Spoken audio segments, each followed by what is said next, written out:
قال ابن عباس كنت أعلم إذا انصرفوا بذلك إذا سمعته وفي لفظ ما كنا نعرف انقضاء صلاة رسول الله صلى الله عليه وسلم إلا بالتكبير۔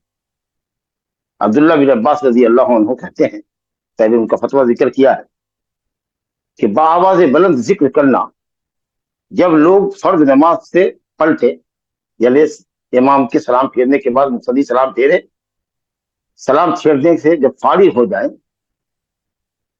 تو لوگ بآواز بلند نبی صلی اللہ علیہ وسلم کے زمانے میں ذکر کیا کرتے تھے۔ اس کا مطلب ہے کہ یہ ذکر جو ہے نماز کے بعد استغفر اللہ استغفر اللہ استغفر اللہ اللہم انت السلام ومنک السلام، امام مقتدی سب بآواز بلند پڑھے وہ پڑھنا چاہیے۔ اگرچہ جمہور امت کے علماء اور ان کے اتباع متبعین کہتے ہیں کہ سر بھی پڑھنا چاہیے تاکہ دوسرے نمازیوں کے لیے تشویش نہ ہو، الجھن کا باعث نہیں۔ ارے بھائی کیا ہی کنفیوژن، اگر ہر کوئی قدر بلند آواز سے پڑھ رہا ہے تو تشویش نہیں ہے۔ تشویش ہوتی ہے کب؟ جبکہ سب خاموش ہو، ایک آدمی اونچی آواز میں بات کر رہا ہو، دو آدمی اونچی آواز سے ذکر و اذکار کر رہا ہو تو دوسرے کو خلل پڑتا ہے۔ اگر سب کوئی بلند آواز سے اگر ذکر کر رہا ہے تو اس میں کہیں کوئی تشویش کی بات نہیں۔ رہ گئی بات ہاں نمازی کو ہو سکتی ہے کہ تشویش ہو جو مسبوق ہے، تو اگر آپ کے بغل میں دائیں بائیں اگر کوئی نماز پڑھ رہا ہے تو قدرے آپ آواز کو پست کیجیے، اتنی آواز بلند نہیں ہو کہ اس کے لیے الجھن کا باعث ہو۔ لیکن بہرحال یہ ایک سنت ہے، اگرچہ جمہور اہل علم کہتے ہیں کہ صاحب آہستہ پڑھنا چاہیے، وہ اس وجہ سے کہ ذکر کو مخفی کر کے مخفی طریقے سے پڑھنے کا بھی حدیث میں حکم آیا ہے۔ عام اوقات میں عام حالات میں ذکر مخفی کیجیے، لیکن یہاں نماز کے بعد کے ساتھ خاص ہے ذکر رفع صوت کے ساتھ۔ اس لیے حنابلہ کے نزدیک، شیخ الاسلام ابن تیمیہ کے نزدیک اور اسی طریقہ سے وقت کے امام اس وقت کے امام ابن باز ابن عثیمین رحمہ اللہ وغیرہ کے نزدیک ہے کہ ذکر بآواز بلند کرنا چاہیے۔ جبکہ امام شافعی رحمۃ اللہ علیہ کہتے تھے کہ کچھ دنوں تک نبی صلی اللہ علیہ وسلم نے بآواز بلند ذکر کیا ہے لوگوں کو سکھلانے کے لیے، اور اسی فتوے کی طرف یہ امام شافعی نے کتاب العلم میں ذکر کیا ہے، محدث عصر امام البانی رحمۃ اللہ علیہ کا میدان ہے کہ ذکر آہستہ کرنا چاہیے، اور یہ زیادہ دن آپ نے نہیں کیا تھا، تعلیم کی غرض سے کیا تھا۔ حالانکہ یہ بھی ہو سکتا ہے کہ تعلیم اگر دینا ہے تو بجائے اس کے کہ آپ جہری طور پر ذکر کرے، آپ لوگوں کو بیٹھاتے اور کہتے کہ بھائی نماز کے بعد کا یہی ذکر ہے، تم لوگ اس کو کر لیں، ایک درس اسی موضوع پر آپ رکھتے۔ لیکن یہ کہ آپ کر رہے ہیں یا یہ ہے کہ ہم نبی صلی اللہ علیہ وسلم کی نماز کا انقضاء کہ آپ نماز سے فارغ ہو گئے، آپ کے ذکر کی بلندی سے جو آواز ہماری کانوں تک پہنچتی تھی، کیونکہ امام کے ساتھ مقتدی حضرات بھی ذکر بآواز بلند کرتے تھے۔ حضرت ابن عباس بچے تھے، چھوٹے تھے، آخری صفوں میں ہوتے تھے، سلام کی آواز وہاں تک نہیں جاتی، لیکن جب ذکر کی آواز ہوتی، جب ذکر بآواز بلند ہوتا تو ان کو سمجھ آتا کہ نماز ختم ہوئی۔ یا ممکن ہے کہ چھوٹے ہونے کی وجہ سے نماز میں نہیں شریک ہوتے رہے ہوں گے، باہر رہتے رہے ہوں گے، تو وہاں آواز جاتی رہی ہوگی رفع صوت کی۔ بہرحال مسئلے میں اہل علم کا اختلاف ہے کہ جہری کرنا چاہیے کہ سری کرنا چاہیے۔ میں سمجھتا ہوں کہ کچھ کلمات جہری کہنا حدیث ظاہر کے مطابق ٹھیک ہے۔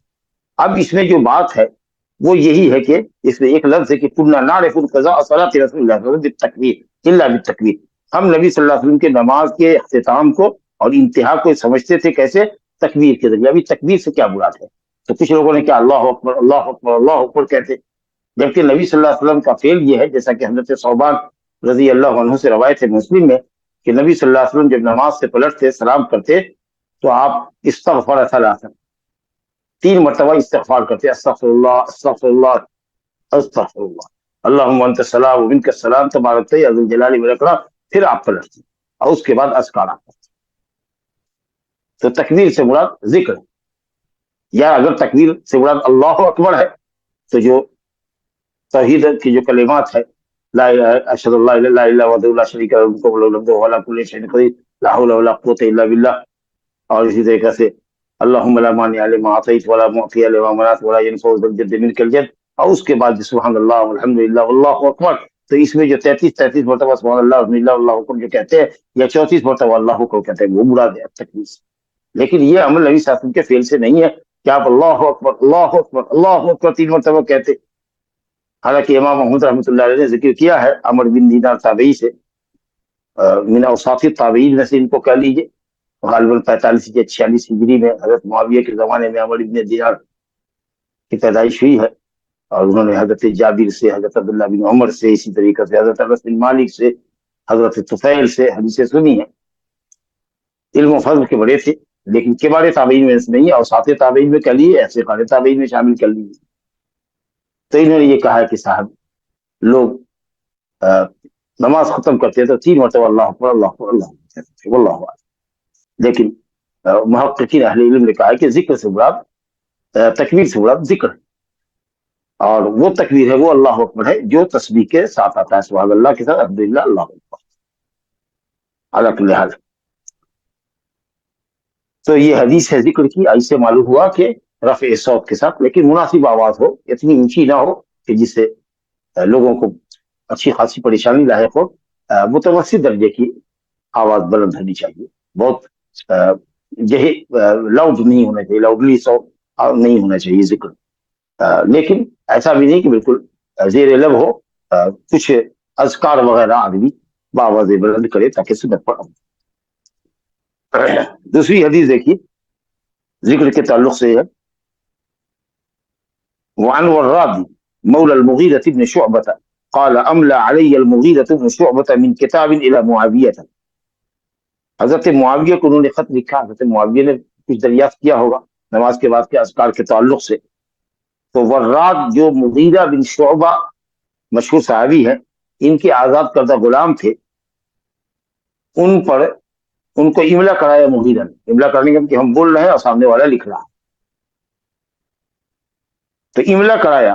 وراد کہتے ہیں جو مغیرہ بن شعبہ کی آزاد کردہ غلام ہے کہ مجھ پر املا کرایا، یعنی مجھ کو املا کرایا مغیرہ بن شعبہ نے، ایک تحریر لکھی انہوں نے معاویہ رضی اللہ عنہ کے نام، اس میں کہا کہ یہ لکھو۔ کیا لکھوایا خط میں؟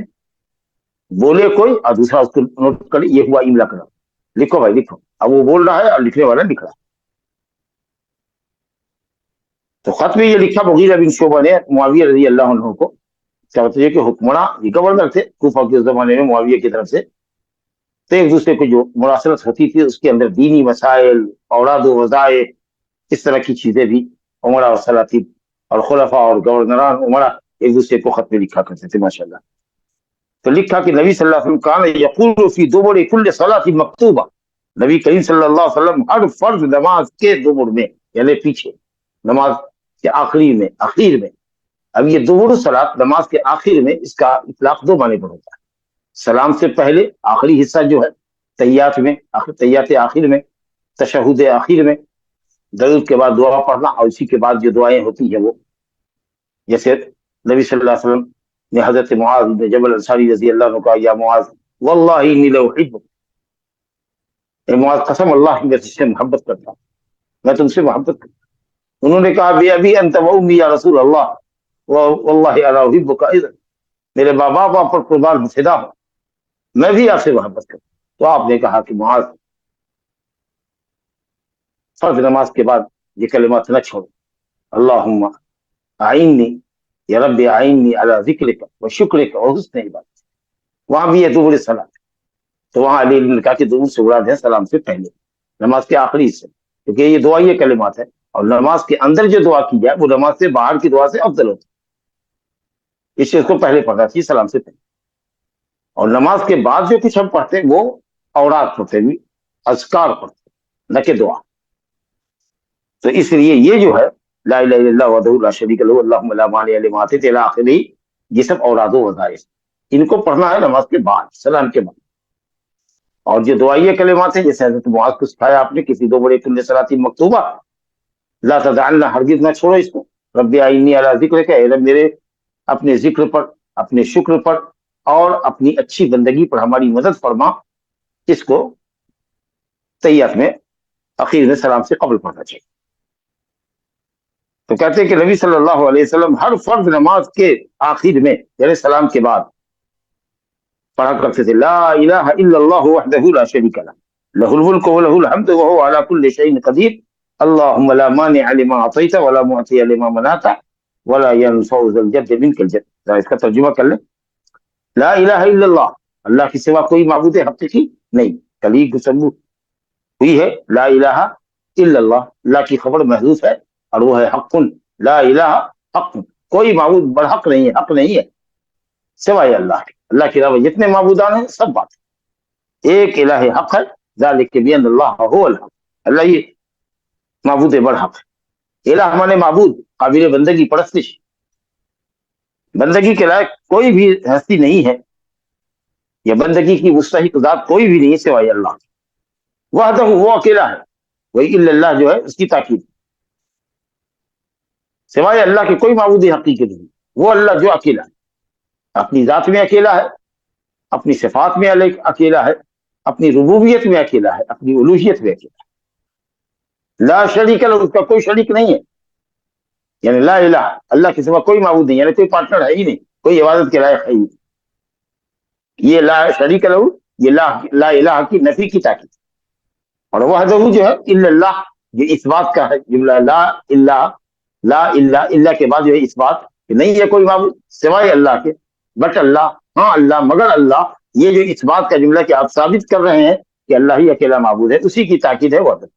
تو وحدہ الا اللہ کی تاکید ہے، اس بات کی تاکید ہے. اللہ شریک لہ، یہ جو نفی کا جملہ ہے، یہ لا الہ کا جو نفی ہے جس میں اللہ کے علاوہ سے الوہیت کی نفی کی ہے، اس کی تاکید. تو ہو گیا لا الہ الا اللہ، اسی مضمون کو تاکید کے ساتھ بیان کیا. وحدہ لا شریک لہ، وہ اکیلا، اس کا کوئی شریک نہیں. لہ الملک، آسمان اور زمین کی بادشاہت کامل اسی کے لیے. بادشاہت، ملک کامل، ہر کائنات کے ذرے ذرے پر اللہ کی، کوئی بھی چیز اس کے ملک سے باہر نہیں ہے، اس کے دسترس سے باہر نہیں. وَلَهُ الْحَمْدُ، اور اسی کے لیے تمام تر تعریف ہے. صفات کمال بطریق اکمل اللہ ہی کے لیے. کسی کے اندر بھی کوئی کمال کی صفت ہے لیکن وہ بدرجہ اتم نہیں، نقص سے انسان خالی نہیں، لیکن جو ذات نقص سے بالکل پاک ہے اور ہر صفت کمال سے اعلیٰ درجے پر متصف ہے، وہ صرف اللہ کی ذات. لہ الملک و لہ الحمد، ملک بھی، ملک کامل بھی اسی کے لیے، حمد کامل بھی اسی کے لیے، مکمل حمد، مکمل ملک اسی کا. وہ اعلیٰ کل شیء قدیر، اور اللہ ہر چیز پر قادر. اس کے بعد ہے اللہم لا مانع لما اعطیت، توحید کا جملہ دیکھیے. اللہ جس کو تو دے اس کو کوئی روک نہیں سکتا. جس کو تو نوازے، کسی طرح کی کوئی نوازش ہو، علم کی شکل میں، مال کی شکل میں، عزت کی شکل میں، نیک نامی کی شکل میں، جس کو جو کچھ تو دے دے اس کو کوئی روک نہیں سکتا. ولا معطی لما منعت، اور جس کو تو نہ دے، جس کو تو روک دے، جس سے تو روک دے، جس کو تو محروم کر دے، اس کو کوئی دے نہیں سکتا. ولا ينفع ذا الجد، کتنا توحید کا زبردست جملہ، اور کس قدر اعتماد بڑے لفظ انداز میں یہ آدمی بندہ اللہ تعالیٰ کے سامنے اپنی عاجزی اور اپنی محتاجی کا ظاہر کر رہا ہے. ولا ينفع ذا الجد منک الجد، اور جد سے مراد غنا، کسی بھی نصیب والے کو یا کسی بھی مالدار کو اس کی مالداری تیری پکڑ سے بچا نہیں سکتی. یعنی اللہ کے عذاب سے آدمی اپنی مالداری کی وجہ سے نہیں بچے گا، کیونکہ وہاں مال کہاں ہوگا. توبہ استغفار کرے گناہوں سے، مال اللہ کے راستے میں خرچ کرے، حلال طریقے سے کمائے تو نیکی حاصل کرے گا. لیکن صرف اس وجہ سے وہ بخشا جائے کہ وہ دنیا میں مالدار تھا، صاحب اعلی اولاد تھا، صاحب کرسی و اقتدار تھا، یہ ہرگز نہیں ہو سکے. مال والے کو تیری پکڑ سے اس کی مالداری نفع نہیں پہنچا سکتی. یہ نماز کے بعد کا ایک وظیفہ لکھ کر کے حضرت مغیرہ نے معاویہ رضی اللہ عنہ کو خط میں بھیجا. پھر اس کے بعد کہتے ہیں ثم وفدت بعد ذلك على معاویہ، اور رات کہتے ہیں کہ پھر جب میں ایک وقت کی شکل میں معاویہ رضی اللہ عنہ کے پاس گیا ملنے کے لیے، فسمعته، تو میں نے وہاں سنا کہ وہ لوگوں کو اس وظیفے کا اہتمام کرنے کا حکم دیتے تھے کہ نماز اہتمام کرو. تو صرف معلومات اس لیے نہیں آنی چاہیے کہ صرف معلومات کی حد تک ہم کو علم مل گیا بس، بلکہ اس کو اس پر عمل کرنا چاہیے اور دوسروں تک بھی یہ پیغام پہنچانا چاہیے. اچھا وہ فی لفظ ایک لفظ میں ہے کہ یہ بھی انہوں نے لکھا کان ینہا، اسی خط کے اندر یہ بات ہی رہی ہوگی. کان ینہا ان قیل وقال، نبی صلی اللہ علیہ وسلم قیل و قال سے منع کیا کرتے. یہ قیل و قال کیا ہے؟ فلاں کے متعلق یہ بات سنا ہے، کوئی کہہ رہا تھا، سوچ رہے ہیں کہنے والے کا نام لیں گے تو معاملہ سنگین ہوگا. ایسا ایسا سنا جا رہا ہے، ایسا ایسا کہا جا رہا ہے فلاں کے متعلق، فلاں نے فلاں کے متعلق یہ کہا ہے، تو ہمیں لگے ہوئے کہ کون کس کے متعلق کیا کہہ رہا ہے. تو یہ لوگوں کی تجسس کے پیچھے نہیں رہنا چاہیے. کون کس کے متعلق کیا کہہ رہا ہے، کون کہاں کہہ رہا ہے. کبھی تو قالا کہتا ہے، فاعل ذکر کہتا ہے، کہنے والے کا نام لیتا ہے، اور کبھی ڈر کے اس کا نام چھپاتا ہے تو کہا جاتا ہے اس کے متعلق یہ سننے میں بہت ساری بات ہے. یہ تحقیق کرو معاملے کی، خراب بات ہے اس کو مت پھیلاؤ. اس کی جب تحقیق ہو جائے نصیحت کرو بغیر کیوں تو ہمیں پڑے گی، اپنے کام سے مطلب رکھو. اور اسی طریقے سے وَإِضَاعَةِ الْمَالِ، مال کو ضائع مت کرو، بہت بڑی نعمت ہے اللہ تعالیٰ کی مال. یہ مال زندگی کی وہ پٹری ہے، یا وہ پٹری ہے جس کے اوپر زندگی کی گاڑی دوڑتی. الَّتِي جَعَلَ اللَّهُ لَكُمْ قِيَامًا، زندگی کے گزران کا دینی اور دنیاوی نیک بھلائیوں کی اور منافع کے حصول کا ذریعہ ہے مال. اسے اس کو ضائع مت کرو، اللہ کی اس نعمت کی قدر کرو. ناجائز راستوں میں تو بالکل ہی نہ خرچ کرو، جائز راستے کے اندر بھی ضرورت سے زیادہ مت خرچ کرو. مباح امور کے اندر بھی جو چیز مباح ہے اس پر لاکھوں نہیں کروڑوں خرچ کر رہے ہیں. اللہ کی نعمت کی قدر کرو. اور اللہ کے راستے میں خرچ کرو، صرف زکوٰۃ ہی نہیں، زکوٰۃ کے علاوہ بھی بھوکوں کو کھلاؤ، ننگوں کو پہناؤ، محتاجوں اور مسکینوں کی خبر گیری کرتے رہو. تو اضاعت مال سے منع کیا، قیل و قال سے منع کیا، اضاعت مال سے منع کیا، اور تیسری بات ہے وہ کثرت سوال، اور کثرت سے سوال کرنے سے منع کیا. اگر مال کا سوال ہے تو سوال تو بالکل ہی نہیں کرنا چاہیے، یہ تو اصل ہے حرام کہ آپ کسی سے سوال کریں، الا ہے کہ آپ ضرورت مند ہو، حاجت مند ہو، تو بقدر حاجت آپ دوسرے سے سوال کر سکتے. اور اگر مطلب ہے علم، تو علم بھی جب ضرورت ہو، کوئی مسئلہ ہو، کوئی پیش آ جائے کوئی مسئلہ، تو عالم کے پاس جانا چاہیے. صرف خیالی مسئلہ اگر ایسا ہو تو کیا ہوگا، اگر ایسا ہو تو کیا ہوگا. ہاں طالب علم اگر علم کے نکات کو، مسائل کی جزئیات کو عالم سے، شیخ سے دریافت کرتا ہے تاکہ اس کے پاس ایک علمی رسد ہو جائے تو ٹھیک ہے. لیکن یوں ہی امتحان اور آزمائش کے لیے لوگوں سے لوگ سوال کرتے رہتے ہیں تو بلا ضرورت کا سوال نہیں کرنا چاہیے. وَكَانَ يَنْهَىٰ عَنْ عُقُوقِ الْأُمَّهَاتِ، اور اسی طریقے سے نبی صلی اللہ علیہ وسلم روکا کرتے تھے والدات کی، ماؤں کی نافرمانی کرنے سے. حقوق حق کی جمع ہے، کاٹنا. ماں باپ سے رشتہ جوڑنا چاہیے، ان کے ساتھ نیکی احسان کے ساتھ پیش آنا چاہیے. یہ نافرمانی کرتا ہے، گستاخی کرتا ہے، بدسلوکی کرتا ہے. یہ ہے حقوق جو حق کی جمع ہے. اور ماں کا اس لیے ذکر کیا کیونکہ ماں کے ساتھ یہ نافرمانی بچوں کی، چاہے وہ بالغ ہوں، لڑکا ہو یا لڑکی، زیادہ ہوتی ہے باپ کے مقابلے میں، کیونکہ باپ تو تھوڑا سخت گیر ہوتا ہے. گستاخی پر ہو سکتا ہے کہ وہ پیٹ دے، سب پر تماچا لگا دے، لیکن ماں تو بیچاری نرم ہوتی ہے، کمزور ہوتی ہے، تو اس کے ساتھ بچوں کا جو سلوک ہوتا ہے اولاد کا وہ کچھ زیادہ ہی ناروا ہوتا ہے. تو اس لیے بطور خاص ماں کی نافرمانی کا ذکر کیا. باپ کی بھی نافرمانی ہے، لیکن جس طریقے سے ماں کا 3 درجہ ہے احسان اور بر میں اور نیکی میں اور بھلائی میں، اسی طریقے سے ماں کی نافرمانی باپ کی نافرمانی کے مقابلے میں زیادہ سنگین.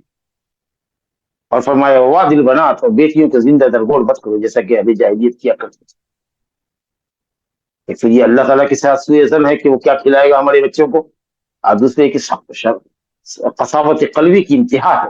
اس قدر دل پتھر ہے کہ آدمی اپنے لختے جگر کو، اپنی بیٹی کو، اپنے جگر کے ٹکڑے کو زندہ ماں کی گود سے دیتا ہے، جا کر کے زندہ قبر کے اندر ڈال دیتا ہے گڑھے میں. وہ چیختی چلاتی رہتی ہے اور اس کے اوپر وہ مٹی ڈالتا چلا جاتا ہے یہاں تک کہ زندہ دفن کر دیتا ہے. والعیاذ باللہ. اور اسی طریقے سے منع وحات، واجبات اور فرائض یا مال کے تعلق سے جو واجبات ہیں اس کو تو روکتا ہے، دیتا نہیں. ہر درجہ بخیل ہے، زکوٰۃ تک نہیں صحیح نکالتا. چاہیے جائے کہ نفلی صدقہ کرے، لوگوں کو دے، مسکینوں اور محتاجوں پر خرچ کرے. اتنا بڑا فقیر ہے، کروڑوں روپے اس کے پاس ہے، لیکن دل کا فقیر. ایک فقر ہوتا ہے دل کا، دل میں، اور ایک فقر ہوتا ہے ہاتھ میں، کہ ہاتھ میں پیسے نہیں، جیب میں پیسے نہیں.